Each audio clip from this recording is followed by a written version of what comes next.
Hello everyone, welcome to IQ Tab.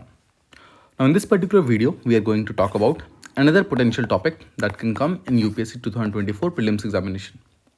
So in this particular video series, what we are doing is we are discussing some high yielding topics, right? These are the topics which can come in 2024 UPSC prelims examination, and these have high chances of coming because these are very important. These are from the core areas from which the prelims examinations questions arrive, and these are in news in the last 1 to 2 years, right? So in the last video we talked about some disease in news. So in this particular video हम यहाँ पर बात करने वाले हैं एक virus के बारे में that is called as Nipah virus. Now Nipah virus has been in news in India since 2018 and it is constantly in news, right? So that's why it becomes very very important. Now UPSC has a nick of asking these questions 3 to 4 years after they were in news because of their severity. So Nipah virus जो mainly news में था that was from 2018 to 2021. So 2 से 3 साल के बाद इसके पूछे जाने की संभावनाएं काफ़ी बढ़ जाती है. Let's talk about it. Nipah virus एक बेसिकली जूनोटिक वायरस है. जूनोटिक वायरस का मतलब होता है जो कि एनिमल से ह्यूमन में ट्रांसफर होता है. और अगर निपा वायरस किसी एक पर्टिकुलर पर्सन को हो जाता है so it can cause brain inflammation. Simple words में जो उसका ब्रेन है उसमें स्वेलिंग काफ़ी ज़्यादा इंक्रीज हो जाती है. सो जैसे मैंने आपको बताया ये एनिमल से ह्यूमन में ट्रांसफर हो सकता है और साथ ही साथ कंटामिनेटेड फूड मतलब गंदे खाने की वजह से भी ये ह्यूमंस में ट्रांसफर हो सकता है. लेट्स से एक पर्टिकुलर फूड को अगर एनिमल्स खाते हैं उसके कारण और अगर वो एनिमल इन्फेक्टेड है निपा वायरस से तो वो और उसी पर्टिकुलर फूड को अगर ह्यूमन टच करते हैं या फिर किसी भी तरीके से ह्यूमंस के बॉडी के अंदर जाता है तो this particular thing can cause Nipah virus. ठीक है, कंटेमिनेटेड फूड से भी हो सकता है. Now this particular virus was first identified in 1998 in Malaysia. Malaysia के अंदर सबसे पहले पिग्स के अंदर एक आउटब्रेक हुआ था निपा वायरस का. तब से ही इस पर्टिकुलर वायरस के बारे में हमें मालूम चला.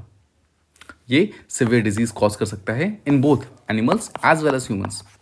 देखिए नॉर्मली कोई पर्टिकुलर जो वायरस होता है वो या तो एनिमल्स को अफेक्ट करता है या फिर ह्यूमंस को, बट यहाँ पर एनिमल्स और ह्यूमंस दोनों को ही अफेक्ट कर सकता है निपा वायरस. इसके नेचुरल होस्ट कौन होते हैं? इसके नेचुरल होस्ट फ्रूट बैट्स होते हैं. ठीक है, फ्रूट बैट्स जो बेसिकली चमगादड़ है वो इसके सबसे नेचुरल होस्ट माने जाते हैं. और जो फ्रूट बैट्स है, फ्रूट बैट्स के यूरिन के अंदर उसके फीसिस मतलब जो उसका एक्सक्रीटा होता है वो, उनके सलाइवा और यहाँ तक कि जो बर्थिंग फ्लूइड्स होते हैं मतलब जब एक पर्टिकुलर चमगादड़ इनके बैट्स किसी अपने बच्चों को बर्थ देते हैं तो उस टाइम में जो फ्लूइड्स उनके बॉडी से रिलीज होते हैं उसे बर्थिंग फ्लूइड्स कहते हैं. तो किसी भी टाइप के ये सारे के सारे जो लिक्विड्स हैं इन सबसे ही एक्चुअली निपा वायरस ट्रांसमिट हो सकता है from one animal to second animal या फिर one animal to second human. ये सब ट्रांसफ़र है ये पॉसिबल है. रिसेंट ईयर्स में देखा गया है कि बहुत सारे फ्रीक्वेंट आउटब्रेक्स हुए हैं केरला में. और केरला में 2018 से जो आउटब्रेक स्टार्ट हुआ था it is actually continuing till today 2023 तक. ये आज भी ये पर्टिकुलर वायरस जो है केरला के अंदर काफ़ी ज़्यादा प्रॉब्लम्स कॉज कर रहा है. नाउ इसकी मोर्टेलिटी रेट जो है ऑलमोस्ट 70% की है. मतलब कि अगर किसी ह्यूमन या फिर एनिमल को निपा वायरस कॉन्टेक्ट कर लेता है तो चांसेस 70% बढ़ जाते हैं कि उसकी डेथ हो जाएगी. मतलब उसकी मोर्टेलिटी रेट बहुत ज़्यादा बढ़ जाती है.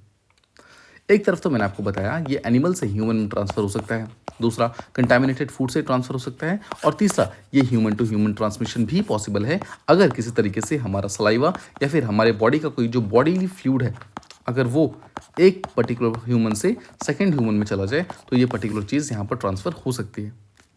समझने वाली बात यह है कि अभी तक इसका कोई भी वैक्सीनेशन प्रेजेंट नहीं है. मतलब कि हम जो ये निपा वायरस है उसको पहले से रोक नहीं सकते, लेकिन इसके ट्रीटमेंट के लिए ह्यूमंस को यहाँ पर इंटेंसिव सपोर्ट पे डाला जाता है. Intensive support care, simple words में आपने आईसीयू सुना होगा, राइट? आईसीयू का फुल फॉर्म होता है इंटेंसिव सपोर्ट केयर. तो अगर किसी पर्टिकुलर ह्यूमन को निपा वायरस कॉज कर जाए मतलब ये पर्टिकुलर वायरस अगर कॉन्टैक्ट करता है तो उसकी कंडीशन इतनी ज़्यादा सीवियर हो जाती है कि उनको आईसीयू पे डालना पड़ता है, उनको वेंटिलेटर सपोर्ट पे डालना पड़ता है. ठीक है, तब भी चांसेस 70% होते हैं कि उस पर्टिकुलर पर्सन की डेथ हो जाएगी.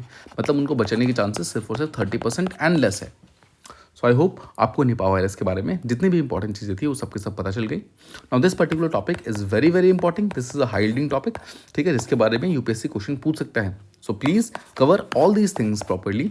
इसके बारे में आपको प्रॉपरली पता होना चाहिए. ठीक है, इसको बार बार रिवाइज करना is the only strategy through which you will be able to get all the things correct, right? So ध्यान रखिएगा ये animal to human, human to human और कंटेमिनेटेड फूड तीनों ही तरीके से फैल सकता है। मलेशिया फर्स्ट आउटब्रेक आपको ध्यान रखना है। सेकंड, ये एनिमल्स और ह्यूमंस दोनों के अंदर ही बहुत सीवियर डिजीज कॉज कर सकता है। फ्रूट बैट्स आपको ध्यान रखना है, फ्रूट बैट्स के नेचुरल होस्ट है, भले ही उसका यूरिन हो, फिसेस हो, सलाइवा हो या फिर बर्थिंग फ्लूइड्स हो, चारों तरीकों से ये फैल सकता है, ठीक है। और भारत में केरला के अंदर इसके जो नंबर ऑफ केसेस है वो काफ़ी ज़्यादा पाए जाते हैं। आई होप आपको ये पर्टिकुलर टॉपिक प्रॉपर्ली समझ आ गया। I hope this particular topic is of some use to you and you got to know something new from this particular video.